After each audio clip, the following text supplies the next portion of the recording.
Welcome to the Inspiring Illustrations channel. The story of Daniel. Who was Daniel in the Bible? Daniel was one of the most prominent prophets of the Old Testament. He is recognized for his remarkable wisdom, extraordinary courage, and unwavering faith. His story takes place during the turbulent period of the Babylonian captivity, around the 6th century before Christ. As a young man, Daniel was deported to Babylon along with other nobles of Judah. In this foreign and often hostile environment, he quickly stood out for his extraordinary intelligence and deep devotion to God. The book that bears his name narrates his experiences and visions during this period of exile, offering a fascinating glimpse into the life of a man of faith amidst challenging circumstances. In this video, we will dive into the fascinating story of Daniel, exploring everything the Bible reveals about this extraordinary prophet of God. We will examine his journey from beginning to end, uncovering the challenges he faced and the lessons we can learn from his life. Before we proceed, I'd like to extend a special invitation to our new viewers. Don't forget to subscribe to our channel and activate notifications so you won't miss any of our Bible studies.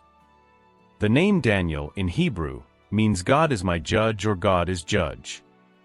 This meaning is deeply relevant, reflecting key themes in the biblical narrative of Daniel's life and in the book that bears his name.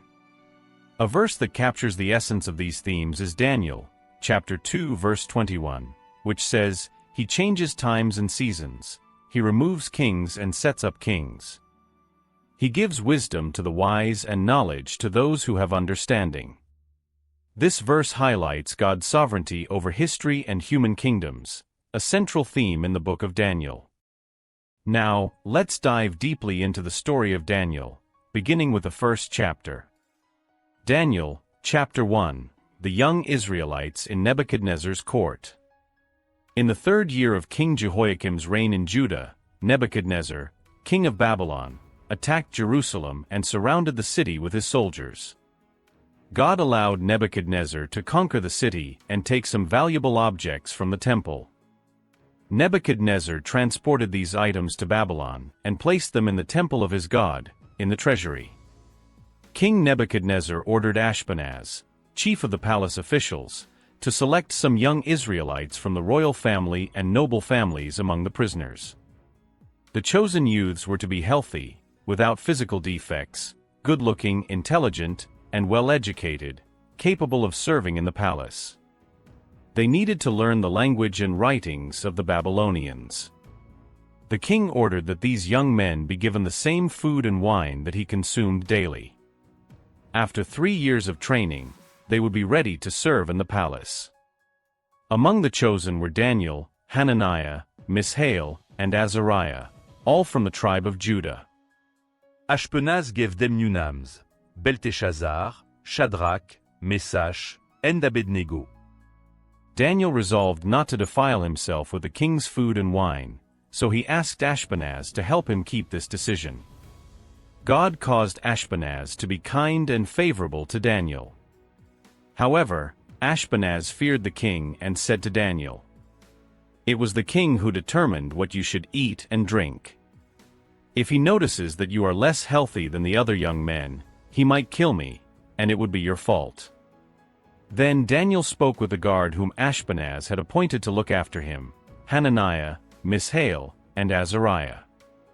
Daniel said to the guard, "Please test us for 10 days, give us only vegetables to eat and water to drink. Then compare our appearance with that of the young men who eat the king's food. Depending on the result, treat us according to what you see fit." The guard agreed and tested them for 10 days. After 10 days, the 4 young Israelites appeared healthier and better nourished than those who ate the king's food. So the guard removed their assigned food and wine and gave them only vegetables. God granted the 4 young men profound knowledge of the Babylonian writings and sciences, and to Daniel, he also gave the ability to interpret visions and dreams. At the end of the 3 years of training established by King Nebuchadnezzar, Ashpenaz presented all the young men to the king. Among them, none compared to Daniel, Hananiah, Mishael, and Azariah, so they began serving in the palace. Whenever the king consulted them on matters requiring wisdom and knowledge, he found them 10 times wiser than all the magicians and enchanters in Babylon. Daniel remained in the royal palace until the beginning of Cyrus's reign over Babylon. Daniel, chapter 2, Nebuchadnezzar's dream. In the 2nd year of Nebuchadnezzar's reign in Babylon, he had dreams that left him so unsettled that he couldn't sleep. So he summoned the wise men, enchanters, sorcerers, and astrologers to interpret the dreams. When they arrived and stood before the king, he said, "I had a dream that troubled me deeply, and I won't rest until I know what it means." They answered the king in Aramaic, "May the king live forever. Tell us the dream, and we will explain what it means." But the king replied, "I have decided that you must tell me the dream and also explain its meaning. If you can't, you will all be cut into pieces, and your houses will be destroyed. But if you tell me the dream and explain its meaning, I will give you gifts, rewards, and great honor. So, tell me what I dreamed and what the dream means." The wise men responded again, "Tell us the dream, and we will explain what it means." The king insisted, "I know what you are trying to do. You're trying to buy time because you know I've made up my mind. If you don't tell me the dream, you will all receive the same punishment. You have conspired to deceive me with lies, hoping that the situation will change. Tell me the dream, and then I'll know that you can explain its meaning." The wise men answered the king, "There is no one on earth who can do what you ask. No king, no matter how great, has ever demanded such a thing from any wise man, enchanter, or astrologer. What you are asking is impossible. There is no one who can fulfill your request, except the gods, and they do not live among us on earth." The king was so furious that he ordered the execution of all the wise men in Babylon. The decree was issued, and they came to seek Daniel and his companions to put them to death as well. God revealed to Daniel the meaning of the dream. Daniel went to Arioch, the commander of the king's guard, who was tasked with executing all the wise men of Babylon. With wisdom and tact, Daniel asked Arioch, "Why did the king issue such a harsh decree?" Arioch explained the situation. So Daniel went in to speak with the king, who agreed to give him time to interpret the dream. Daniel returned home and shared everything with his friends Hananiah, Mishael, and Azariah. He asked them to pray to the God of heaven, pleading for mercy and for the revelation of the mysterious dream, so they would not be condemned along with the other wise men of Babylon. That night, Daniel had a vision in which God revealed the meaning of the dream. Then, Daniel praised God.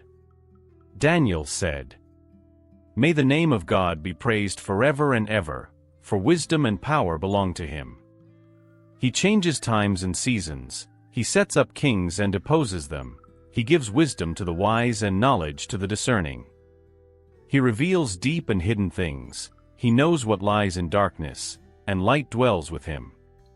O God of my ancestors, I thank and praise you, for you have given me wisdom and power. You have answered our prayer, revealing what the king wanted to know." Daniel reveals the meaning of the dream to the king.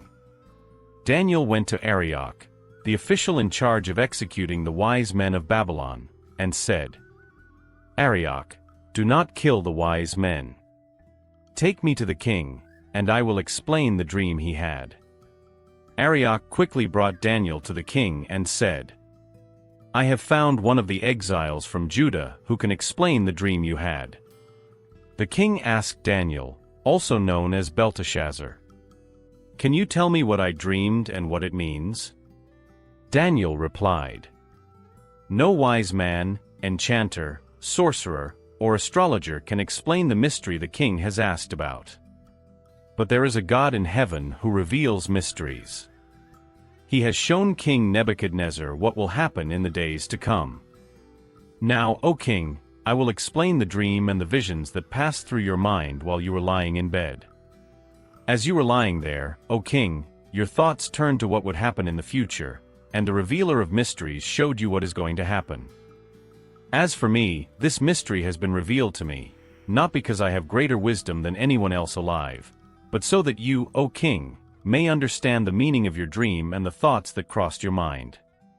You had a vision of a colossal statue standing before you. The statue was bright and terrifying.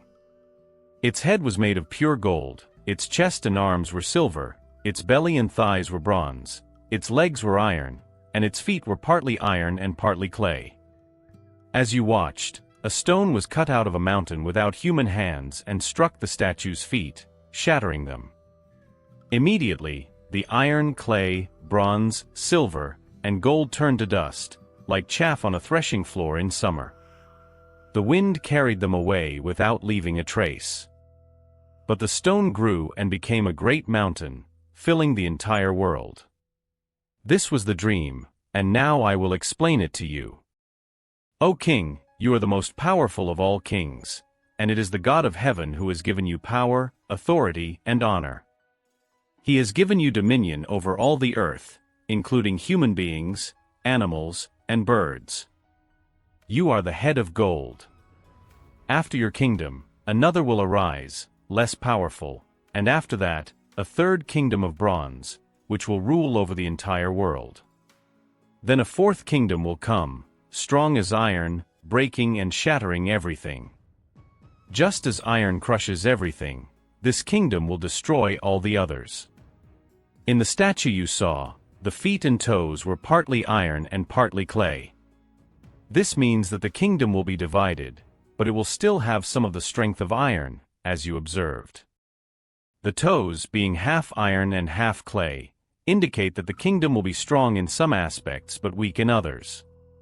You, O king, saw the iron mixed with clay, signifying that the kings will attempt to unite their kingdoms through alliances, but just as iron and clay do not mix, these kingdoms will not hold together. During the reign of these kings, the God of heaven will set up a kingdom that will never be destroyed or conquered by another. This kingdom will crush all the others and will last forever. This is what the stone you saw cut out of the mountain without human hands represents, which smashed the statue of iron, bronze, silver, clay, and gold. The great God is revealing to you what will happen in the future. This was the dream you had, and this is the correct interpretation. Daniel is rewarded. King Nebuchadnezzar bowed before Daniel, touching his face to the ground, and ordered that sacrifices and incense be offered to Daniel. He said to Daniel, "The God you worship is truly the most powerful of all gods and the Lord of all kings. I know it is He who reveals mysteries because you have explained this enigmatic dream to me." The king then elevated Daniel to a position of high authority in the kingdom and gave him many valuable gifts. He appointed Daniel as governor of the province of Babylon and made him chief of all the wise men in the land. At Daniel's request, the king appointed Shadrach, Meshach, and Abednego as administrators of the province of Babylon, while Daniel remained at the royal court. Daniel, chapter 3. The Golden Statue. King Nebuchadnezzar ordered the construction of a statue 90 feet high and 9 feet wide, and commanded that it be placed on the plain of Dura, in the province of Babylon. He then summoned all the regional governors, prefects, provincial governors, judges, treasurers, magistrates, counselors, and other authorities for the statue's dedication ceremony. Everyone gathered and stood before the statue for the ceremony. Then, the herald loudly proclaimed, "Peoples of all nations, races, and languages. When you hear the sound of the trumpets, flutes, zither, lyres, harps, and other musical instruments, you must all bow down and worship the golden statue that King Nebuchadnezzar has set up. Whoever does not bow down and worship will immediately be thrown into a blazing furnace."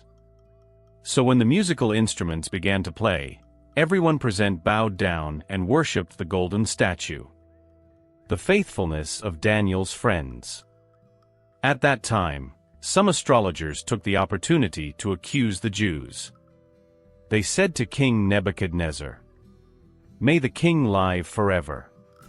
You have issued a decree that everyone who hears the sound of the musical instruments must bow down and worship the golden statue. Whoever disobeys will be thrown into a blazing furnace.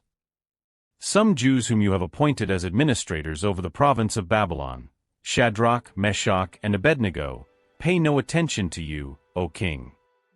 They do not serve your gods or worship the golden statue you have set up."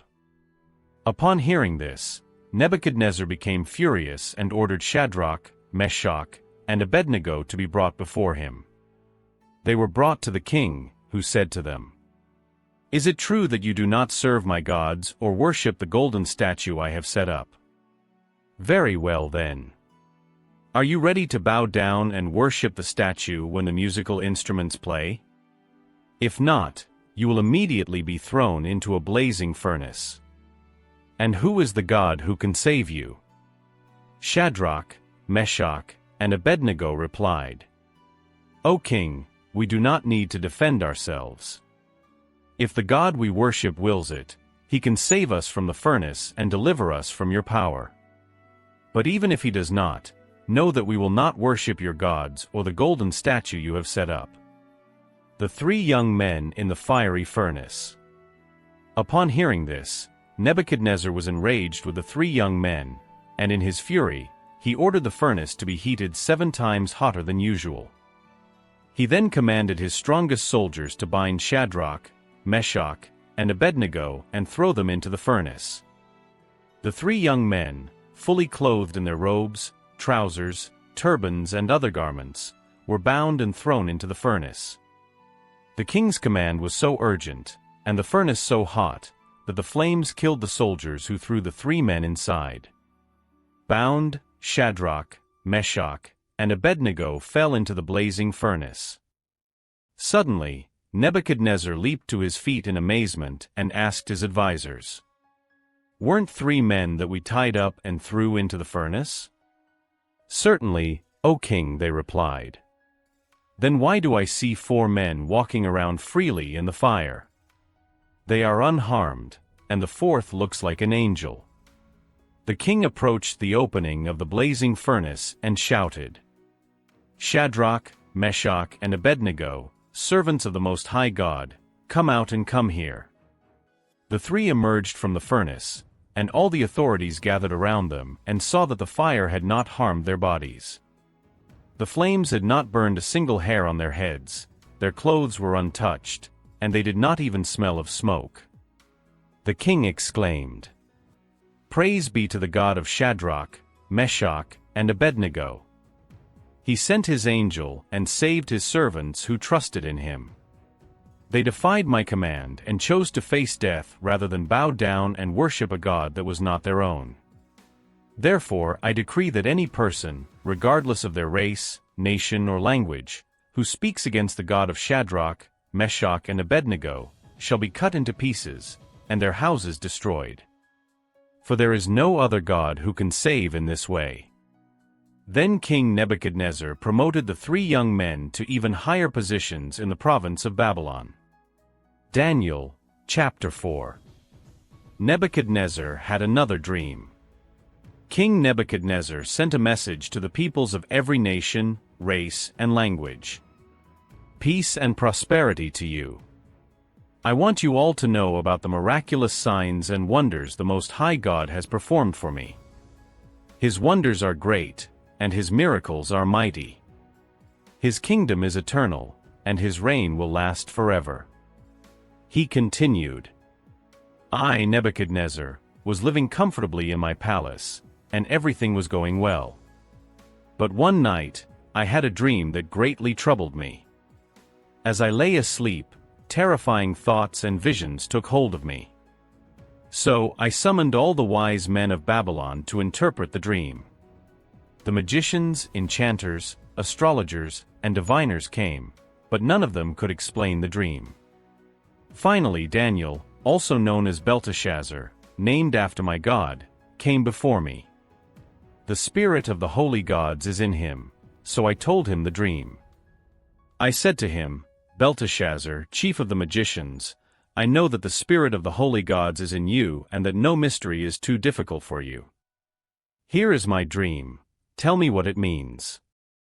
As I lay on my bed, I saw a vision of a huge tree in the center of the earth. The tree grew so tall that it reached the sky and could be seen from anywhere in the world. Its leaves were beautiful, and it produced so much fruit that everyone could eat from it. Wild animals rested in its shade, birds nested in its branches, and all living creatures were fed by it.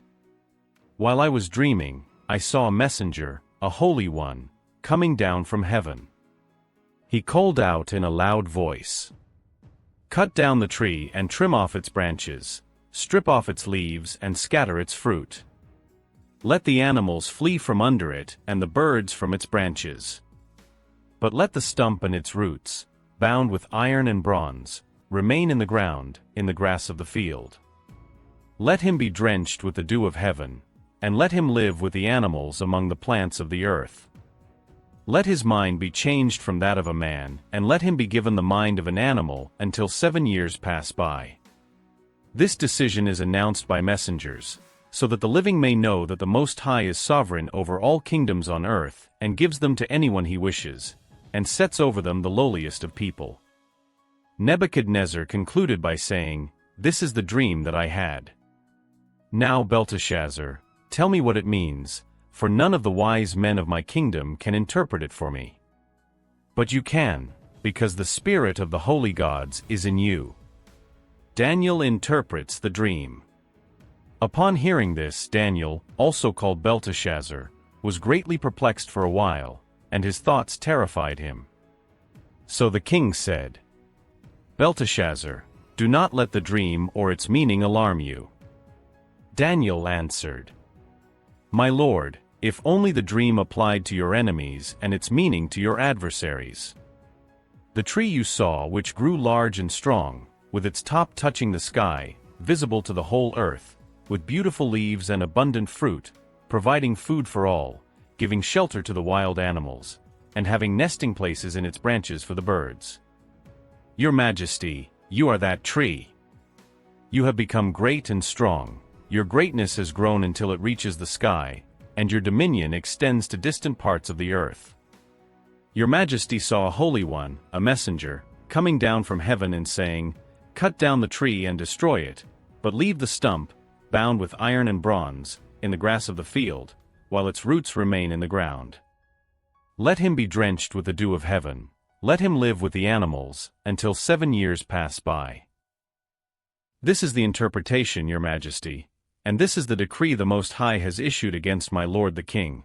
You will be driven away from people and will live with the wild animals. You will eat grass like the ox and be drenched with the dew of heaven. 7 years will pass by for you until you acknowledge that the Most High is sovereign over all kingdoms on earth and gives them to anyone he wishes. The command to leave the stump of the tree with its roots means that your kingdom will be restored to you when you acknowledge that heaven rules. Therefore, Your Majesty, please accept my advice, renounce your sins by doing what is right, and your wickedness by being kind to the oppressed. It may be that then your prosperity will continue." All this happened to King Nebuchadnezzar. 12 months later, as the king was walking on the roof of the royal palace of Babylon, he said, "Is not this the great Babylon I have built as the royal residence, by my mighty power and for the glory of my majesty?" Even as the words were on his lips, a voice came from heaven. "This is what is decreed for you, King Nebuchadnezzar. Your royal authority has been taken from you. You will be driven away from people and will live with the wild animals. You will eat grass like the ox. 7 years will pass by for you until you acknowledge that the Most High is sovereign over all kingdoms on earth and gives them to anyone he wishes." Immediately what had been said about Nebuchadnezzar was fulfilled. He was driven away from people and ate grass like the ox. His body was drenched with the dew of heaven until his hair grew like the feathers of an eagle and his nails like the claws of a bird. Nebuchadnezzar praises the Most High. The king declared, "At the end of that time I, Nebuchadnezzar, raised my eyes toward heaven, and my sanity was restored. Then I praised the Most High, I honored and glorified him who lives forever. His dominion is an eternal dominion, his kingdom endures from generation to generation. All the peoples of the earth are regarded as nothing. He does as he pleases with the powers of heaven and the peoples of the earth. No one can hold back his hand or say to him, "What have you done?" At the same time that my sanity was restored, my honor and splendor were returned to me for the glory of my kingdom. My advisors and nobles sought me out, and I was restored to my throne and became even greater than before. Now I, Nebuchadnezzar, praise and exalt and glorify the King of heaven because everything he does is right, and all his ways are just. And those who walk in pride, he is able to humble. Daniel, chapter 5. The banquet of King Belshazzar. One night, King Belshazzar of Babylon gave a great banquet for 1,000 of his nobles and drank wine with them. While Belshazzar was drinking his wine, he gave orders to bring in the gold and silver goblets that Nebuchadnezzar, his father, had taken from the temple in Jerusalem. He wanted to drink from them with his nobles, his wives, and his concubines. So they brought in the gold goblets that had been taken from the temple of God in Jerusalem, and the king and his nobles, his wives, and his concubines drank from them. As they drank the wine, they praised the gods of gold and silver, of bronze, iron, wood, and stone.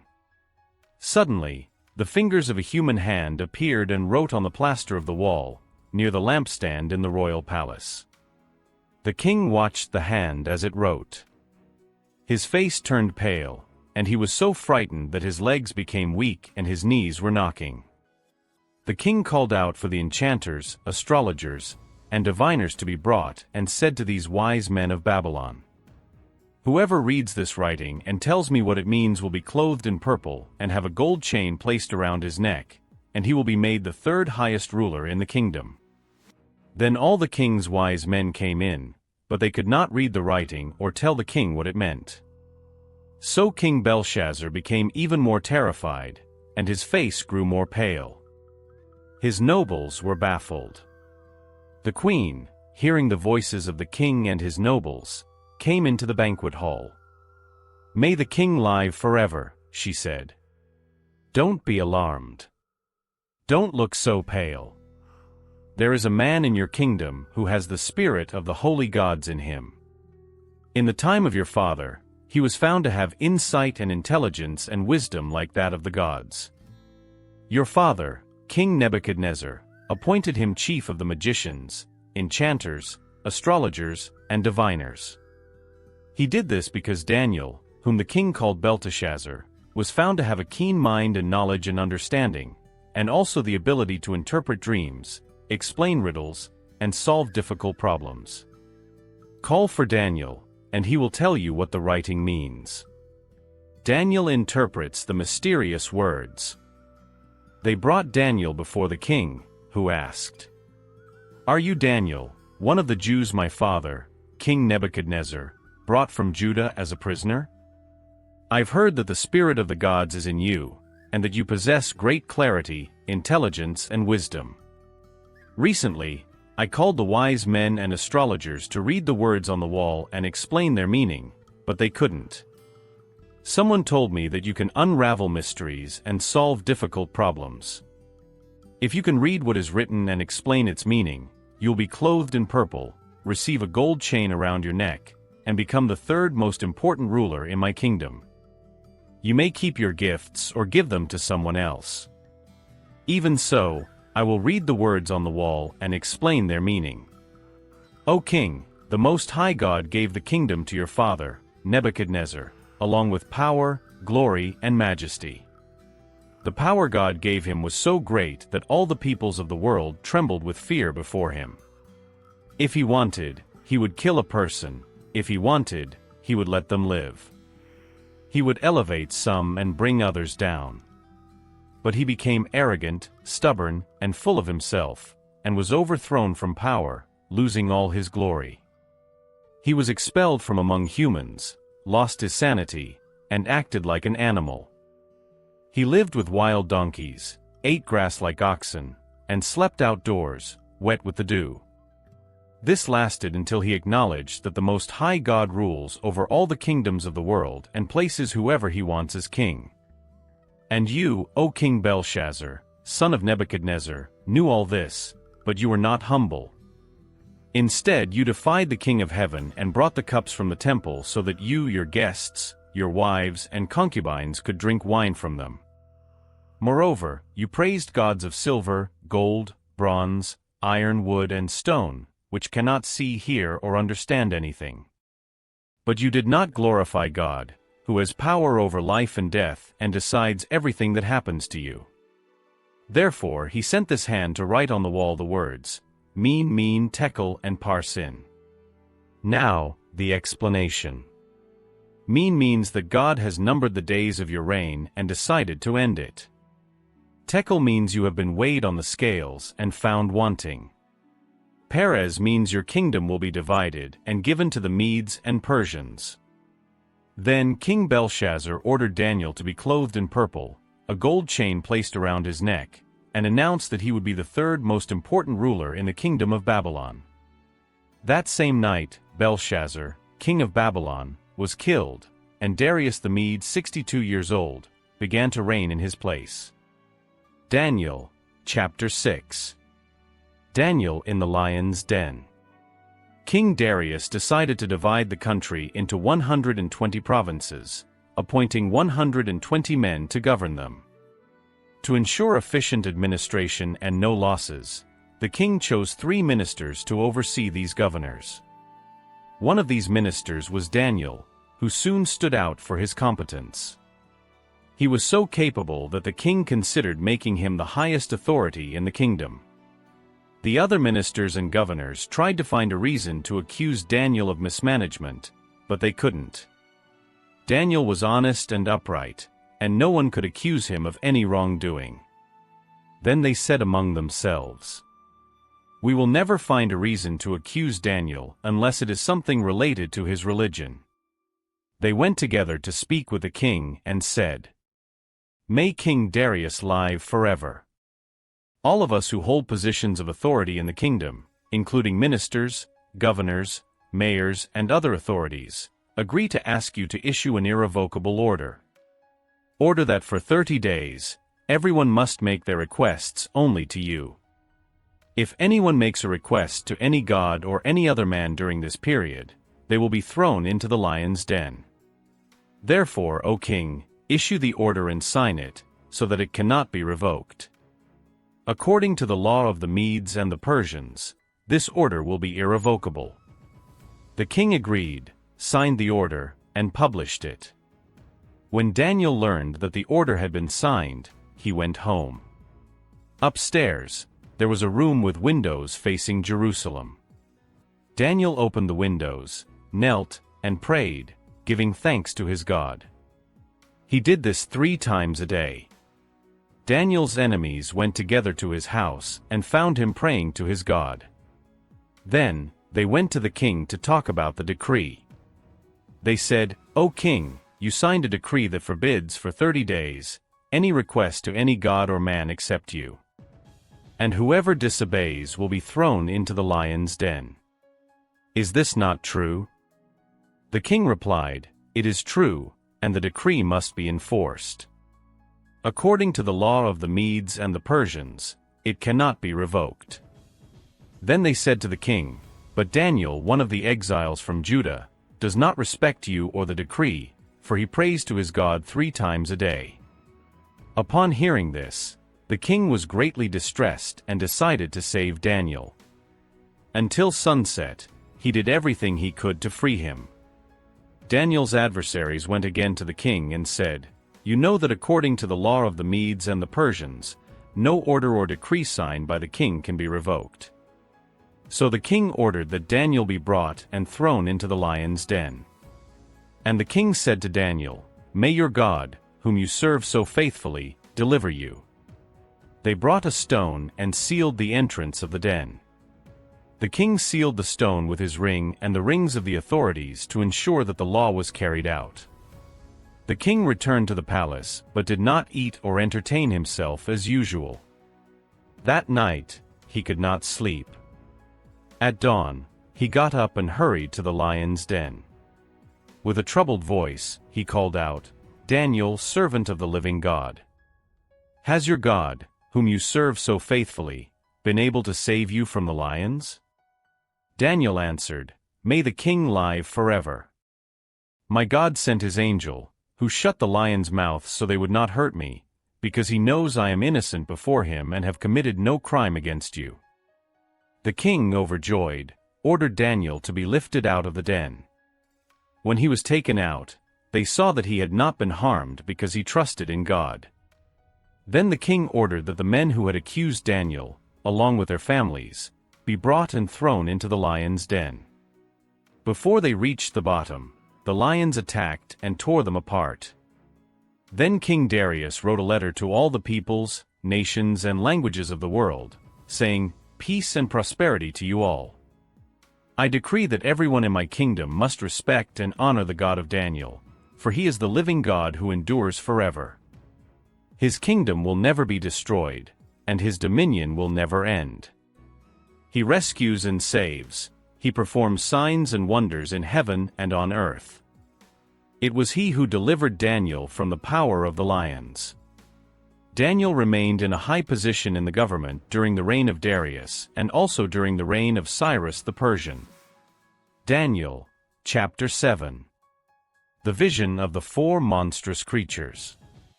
In the first year of King Belshazzar's reign in Babylon, Daniel had a dream while lying in his bed. When he woke up, he wrote down what he had seen. In the dream, Daniel saw the winds blowing from all directions, stirring up the waters of a vast sea. Suddenly, four great creatures emerged from the sea, each different from the other. The first looked like a lion with eagle's wings. As Daniel watched, the wings were torn off, and the creature was lifted up to stand on 2 feet like a man, and it was given a human mind. The second creature was like a bear. It rose up on its hind legs, holding 3 ribs in its mouth, and a voice told it to devour much flesh. After that, I saw a third creature, like a leopard. It had 4 heads and 4 wings on its back, like those of a bird. Authority was given to this creature to rule. The fourth creature I saw in the vision was terrifying, dreadful, and exceedingly strong. It had large iron teeth, with which it crushed and devoured its victims. What remained, it trampled underfoot. This creature was different from the other 3 and had 10 horns. As I was observing the horns, I noticed a smaller horn coming up among them. 3 of the horns were uprooted to make room for this smaller horn, which had eyes like those of a human and a mouth that spoke arrogantly. The revelation of God. As I continued to watch, I saw several thrones set in place. One who has always existed took his seat. His clothing was as white as snow, and the hair on his head was like wool. His throne and its wheels were ablaze with fire, and a river of fire flowed from before him. Thousands attended him, and millions stood in his presence. The court was seated, and the books were opened. I kept watching because the small horn continued to speak arrogantly. I saw the fourth beast killed, its body was destroyed and thrown into the fire. The other beasts had their power stripped away, but their lives were prolonged for a time. In the same night vision, I saw someone like a son of man coming with the clouds of heaven. He approached the one who has always existed and was led into his presence. He was given power, glory, and royal authority so that all peoples, nations, and languages would serve him. His dominion is everlasting, and his kingdom will never end. The interpretation of the visions.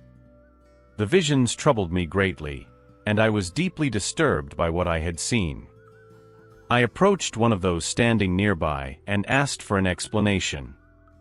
He said, "The 4 great beasts are 4 kings who will rise from the earth. But the kingdom will be given to the people of the Most High God, and they will rule forever." I also wanted to know more about the 4th beast, which was different from the other 3, terrifying, with iron teeth and bronze claws, that crushed and devoured its victims and trampled whatever was left. I asked about the 10 horns on the beast's head and the other horn that grew up and caused 3 of the horns to fall, the horn that seemed stronger and had eyes and a mouth that spoke arrogantly. As I watched, this horn waged war against the holy people and was defeating them until the Ancient of Days came. He pronounced judgment in favor of the holy people of the Most High, and the time came when they possessed the kingdom. Here is the explanation I received. The 4th beast is a king whose kingdom will be different from all the others. He will devour the whole earth, trampling it down and crushing it. The 10 horns are 10 kings who will come from this kingdom. After them, another king will arise, different from the earlier ones. He will subdue 3 kings. He will speak against the Most High and oppress his holy people, trying to change the set times and the laws. The holy people will be delivered into his hands for 3.5 years. But the court will sit, and his power will be taken away and completely destroyed forever.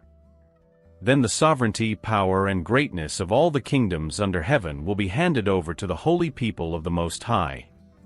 His kingdom will be an everlasting kingdom, and all rulers will worship and obey him. Here ends the account. I, Daniel, was deeply troubled by my thoughts, and my face turned pale, but I kept the matter to myself. Daniel, chapter 8. The revelation of the ram and the goat. In the 3rd year of King Belshazzar's reign, I had another vision. In my vision, I seemed to be standing beside the Ulai Canal in Susa, a fortified city in the province of Elam. Suddenly, I saw a ram with 2 long horns standing beside the canal.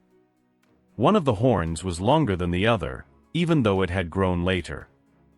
The ram charged westward, northward, and southward. No animal could stand against it, and none could rescue from its power. It did as it pleased and became great. As I was thinking about this, I saw a goat coming from the west, crossing the whole earth without touching the ground. This goat had a large, prominent horn between its eyes. It came toward the ram I had seen standing beside the canal and charged at it with great rage. I saw it attack the ram furiously, striking the ram and shattering its 2 horns. The ram was powerless to stand against it.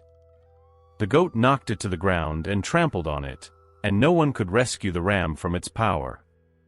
The goat became even more powerful, but at the height of its power, its large horn was broken off, and in its place, 4 prominent horns grew up toward the 4 winds of heaven. Out of one of them came another horn, which started small but grew in power toward the south, the east, and toward the beautiful land. It grew until it reached the host of the heavens, and it threw some of the starry host down to the earth and trampled on them. It set itself up to be as great as the commander of the army of the Lord. It took away the daily sacrifice from the Lord, and his sanctuary was thrown down.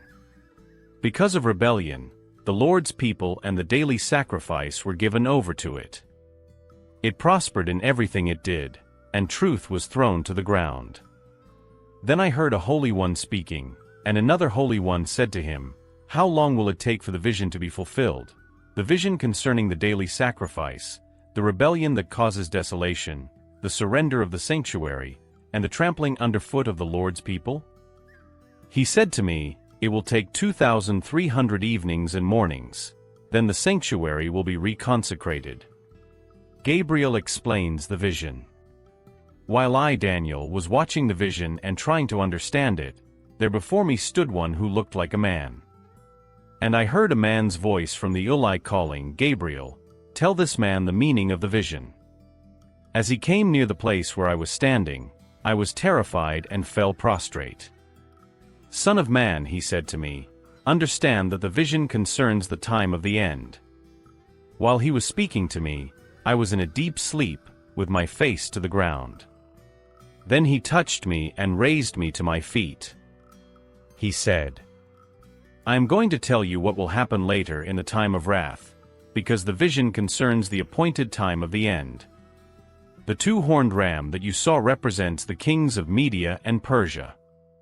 The shaggy goat is the king of Greece, and the large horn between its eyes is the first king. The four horns that replace the one that was broken represent four kingdoms that will emerge from his nation, but will not have the same power. In the latter part of their reign, when rebels have become completely wicked, a fierce-looking king, a master of intrigue, will arise. He will become very strong, but not by his own power. He will cause astounding devastation and will succeed in whatever he does. He will destroy those who are mighty, the holy people. He will cause deceit to prosper, and he will consider himself superior. When they feel secure, he will destroy many and take his stand against the Prince of Princes. Yet he will be destroyed, but not by human power. The vision of the evenings and mornings that has been given to you is true, but seal up the vision, for it concerns the distant future. I, Daniel, was worn out. I lay exhausted for several days. Then I got up and went about the king's business. I was appalled by the vision, it was beyond understanding. Daniel, chapter 9. Daniel prays for his people. Darius, son of Xerxes, of Median descent, was the king of Babylon. In the first year of his reign, I was studying the sacred books and reflecting on the 70 years of Jerusalem's desolation, as the Lord God had spoken through the prophet Jeremiah. In a sign of mourning, I dressed in coarse cloth, sat in ashes, fasted, and fervently prayed to the Lord God, making requests and supplications. I prayed to the Lord my God, and made the following confession. Lord God, you are great and powerful. You keep the covenant with those who love you and obey your commandments, always showing your love. We have sinned and committed wickedness. We have done wrong and rebelled against you. We have disobeyed your laws and commandments. We did not listen to your servants, the prophets, who spoke in your name to our kings, leaders, ancestors, and all the people of Israel. You, Lord, are always just, but now we are ashamed, we your people, both those living in Judah and in Jerusalem, as well as those scattered in nearby and distant lands. This has happened because we rebelled against you. Our kings, leaders, and ancestors, all of us have sinned against you, Lord, and for that reason we are ashamed. But you are merciful and ready to forgive us, even when we have rebelled against you. We disobeyed your command, Lord our God, and did not follow the laws you gave us through your servants, the prophets. All the people of Israel disobeyed your commandments and did not follow your orders. We sinned against you, and so the curses and calamities written in the law of Moses, the servant of God, have come upon us. You fulfilled the warnings given to us and our leaders, punishing us severely. There has never been a disaster as great as the one that has fallen on Jerusalem, as it is written in the law of Moses. Even so, we did not turn away from our sins, nor did we strive to follow your truth. We did nothing to please the Lord our God. Therefore you, Lord, prepared this punishment and brought it upon us. You are the Lord our God, just in all you do, and we did not heed your commands. O Lord our God, you showed your great power by bringing your people out of Egypt, and the fame of that deed remains to this day. But we have sinned and done wrong. O Lord, you are merciful, therefore do not remain angry with Jerusalem, your city, and your holy mountain. Because of our sins and the sins of our ancestors, the neighboring peoples mock Jerusalem and your people. O our God, hear my prayer and answer the supplication of your servant. So that all may know that you, Lord, are God, pour out your blessings on your temple, which now lies desolate. Hear, O my God, and answer my prayer. Open your eyes, see our misery, and look upon your city. We make our requests because of your great compassion and not because we are good and honest. Hear, O Lord. Forgive us, Lord. Answer us, Lord, and come to our aid. So that all may know that you are God, do not delay in helping us, O my God, for we are your people, and Jerusalem is your city. Gabriel explains the prophecy. I continued to pray, confessing my sins and those of my people, and making supplications to the Lord my God on behalf of his holy mountain. While I was still praying, Gabriel, the same angel I had seen in the vision, came swiftly and stood near me. It was the time of the evening sacrifice, around 3 o'clock. He said, "Daniel, I have come to explain the meaning of the vision. As soon as you began to pray, God heard your request. He loves you very much and has sent me to clarify the vision. Therefore, pay attention and seek to understand what I am going to say. Daniel, the punishment of your people and your holy city will last 70 weeks of years, until the rebellion ends and sin is eliminated. Then, your people will receive forgiveness of sins, and God's eternal righteousness will be established. The vision and prophecy will be fulfilled, and the holy temple will be restored. Pay attention and understand. After the order to rebuild Jerusalem, 7 weeks of years will pass until the arrival of the leader chosen by God. The new streets and walls of Jerusalem will last for 62 weeks of years, but it will be a time of great suffering. At the end of this period, the leader chosen by God will be unjustly killed. A king will come with his army and destroy the city and the temple. The end will come like a flood, bringing war and destruction as determined by God.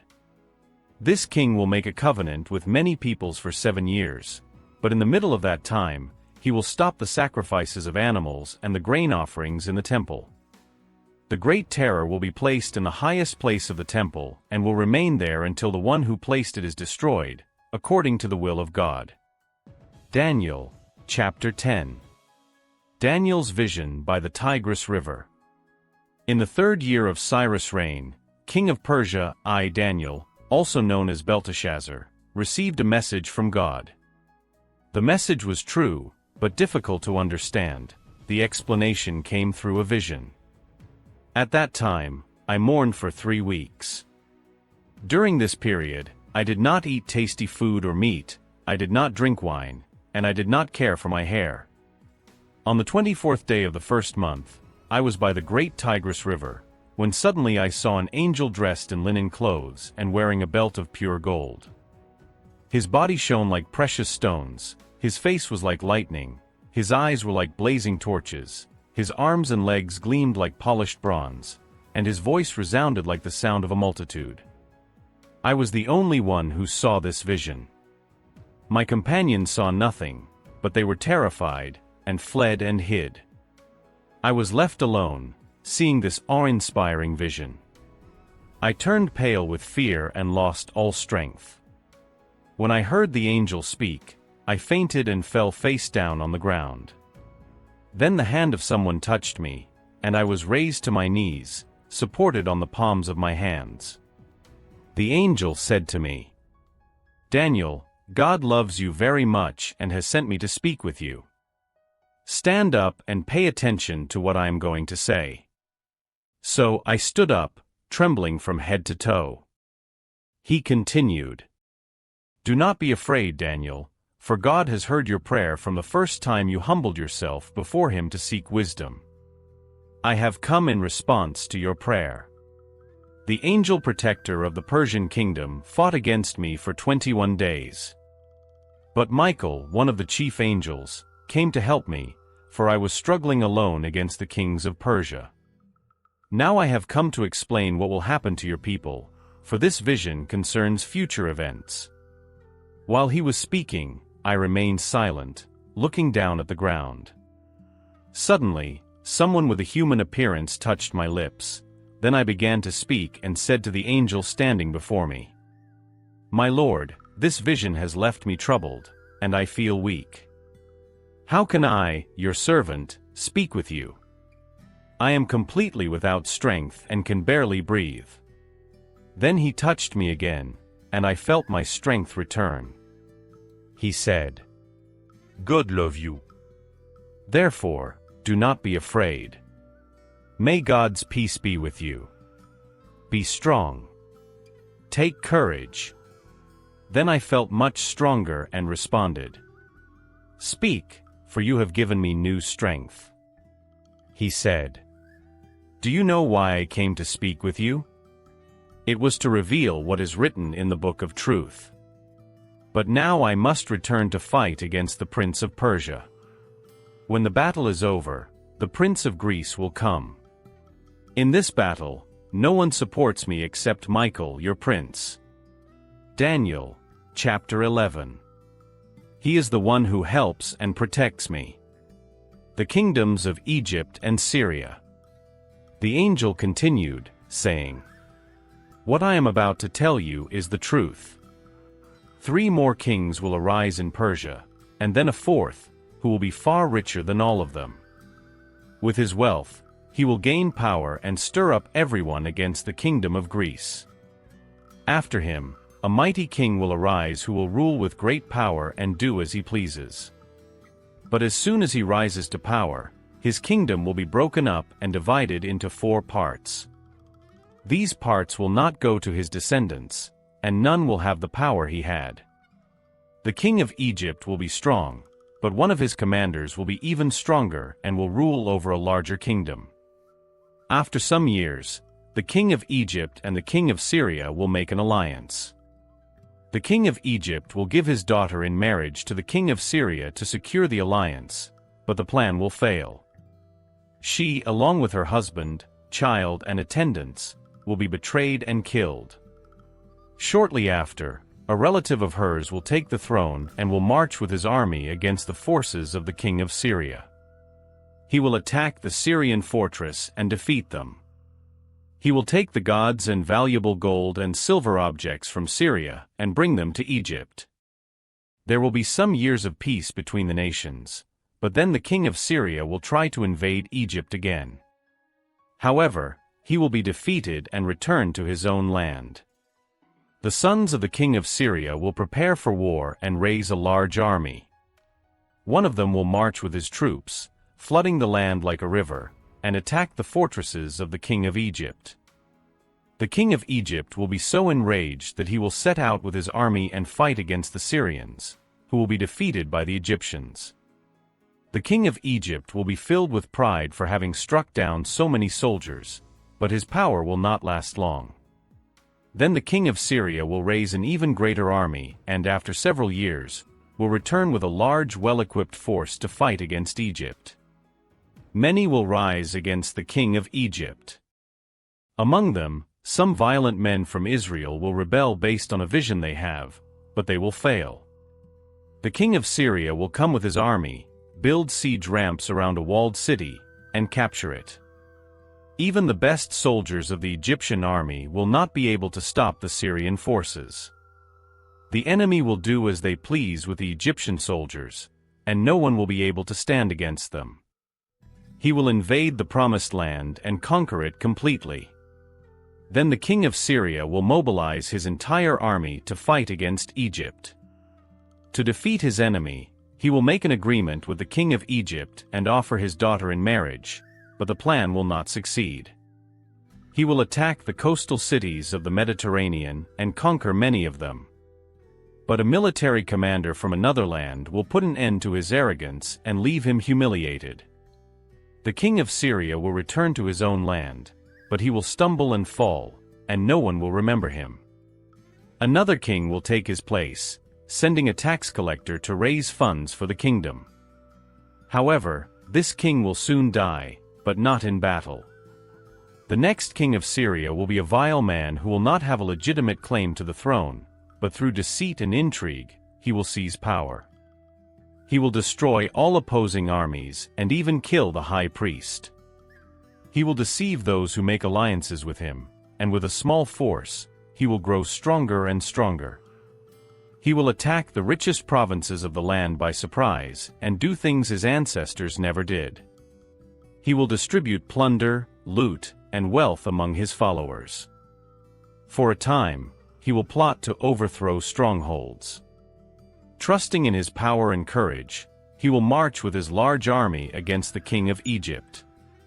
The king of Egypt will go out to battle with a large and powerful army but will be betrayed by his own advisors, who will lead him to ruin. His army will be defeated, and many soldiers will be killed. Then the two kings will sit down at the same table and lie to each other, each trying to harm the other. But their plans will fail, for the end will still come at the appointed time. The king of Syria will return to his own country, taking with him the treasures he has acquired from the war. At the appointed time, he will march again with his forces against Egypt, but this time he will not succeed as he did before. Ships from the western coastlands will come against him, and he will be disheartened. Then he will turn back and vent his fury against the Holy Covenant. He will return and show favor to those who forsake the Holy Covenant. His armed forces will rise up to desecrate the temple fortress and will abolish the daily sacrifice. Then they will set up the abomination that causes desolation. With flattery, he will corrupt those who have violated the covenant, but the people who know their God will firmly resist him. Wise teachers will instruct many, though for a time they will fall by the sword or be burned, captured, or plundered. When they fall, they will receive a little help, and many who are not sincere will join them. Some of the wise will stumble, but this will refine and purify them until the time of the end, for it will still come at the appointed time. The king of Syria will do as he pleases. He will exalt and magnify himself above every god and will say unheard of things against the God of gods. He will be successful until the time of wrath is completed, for what has been determined must take place. He will show no regard for the gods of his ancestors or for the one desired by women, nor will he regard any god, but will exalt himself above them all. Instead of them, he will honor a god of fortresses, a god unknown to his ancestors he will honor with gold and silver, with precious stones and costly gifts. He will attack the mightiest fortresses with the help of a foreign god and will greatly honor those who acknowledge him. He will make them rulers over many people and will distribute the land at a price. At the time of the end, the king of Egypt will engage him in battle, but the king of Syria will unleash a massive force against him, including chariots, cavalry, and a fleet of ships. He will invade many lands and sweep through them like a flood. He will also invade the beautiful land. Many countries will fall, but Edom, Moab, and the leaders of Ammon will be delivered from his hand. He will extend his power over many countries. Egypt will not escape. He will gain control of the treasures of gold and silver and all the riches of Egypt, with the Libyans and Cushites in submission. But reports from the east and the north will alarm him, and he will set out in a great rage to destroy and annihilate many. He will pitch his royal tents between the seas at the beautiful holy mountain. Yet he will come to his end, and no one will help him. Daniel, chapter 12. The final moment. The angel continued speaking. At that time, the angel Michael, the protector of God's people, will arise. It will be a time of great distress, such as has never occurred since the beginning of nations. But at that time, everyone whose name is found written in the book of God will be delivered. Many who have died will awaken, some to everlasting life, others to shame and everlasting contempt. The wise, who led many to righteousness, will shine like the stars in the sky, with everlasting brilliance. And you, Daniel, keep these words secret. Seal the book until the final time. Many will go here and there, seeking to increase their knowledge. Then I saw two angels standing on opposite sides of the river. One of them asked the angel dressed in linen, who was above the waters of the river, "When will these extraordinary things happen?" The angel raised his hands to heaven and in the name of God, who lives forever, declared, "I swear that all this will happen in 3.5 years, when the persecution of God's people comes to an end." But I did not fully understand, so I asked, "Please, tell me how all this will end." And he replied, "Now, Daniel, you may go, for all this must remain a secret until the end. Many will be tested, purified, and refined. The wicked will continue in their wickedness without understanding what is happening, but the wise will understand. After the suspension of daily sacrifices and the setting up of the abomination of desolation in the temple, 1,290 days will pass. Blessed are those who remain faithful to God for 1,335 days. And you, Daniel, remain steadfast until the end. You will rest, but at the end of days, you will rise to receive your reward. Now, let's explore some powerful lessons we can draw from the life and history of Daniel. First, integrity in the face of adversity. Daniel maintained his faith and principles even in a hostile culture. From refusing the king's food to his persistence in prayer, Daniel teaches us to stay true to our convictions, regardless of the circumstances. How can we maintain our integrity in a world that often opposes Christian values? Next, divine wisdom surpasses human wisdom. Time and again, we see Daniel receiving wisdom from God to interpret dreams and solve puzzles that baffled Babylon's wise men. How can we seek God's wisdom in our daily decisions? Courage in the face of danger is another important lesson. Daniel faced the lion's den for his faith. His friends faced the fiery furnace. These stories inspire us to be courageous in the face of persecution or adversity. Where in our lives do we need to demonstrate courage for our faith? The power of consistent prayer is also highlighted. Daniel's prayer life was so constant that his enemies used it against him.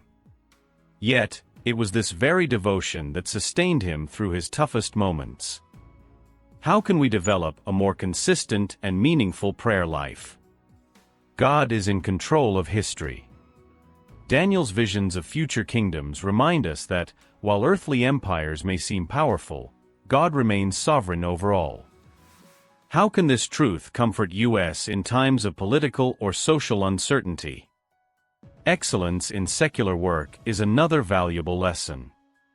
Daniel served with distinction under various kings, showing that we can glorify God through our work, even in secular environments. How can we demonstrate excellence in our work as a testimony of our faith? The importance of study and preparation is also evident. Daniel and his friends excelled in their training, showing the importance of developing our minds and skills. How can we commit to intellectual and spiritual growth? Humility in the face of success is another characteristic of Daniel. Despite his high position, Daniel always credited God for his wisdom and success. How can we cultivate humility in our own lives? Finally, hope for the future. Daniel's prophecies offer hope, showing that God has a plan for the future, culminating in the establishment of his eternal kingdom. How can this hope shape our perspective on current and future events? Remember, friends, Daniel's story is not just an ancient account. It is a practical guide for living a life of authentic and impactful faith today. May we, like Daniel, remain faithful, courageous, and full of hope, knowing that we serve a sovereign and faithful God. Which of these lessons resonated with you the most? Leave a comment, and let's discuss how we can apply these truths to our lives.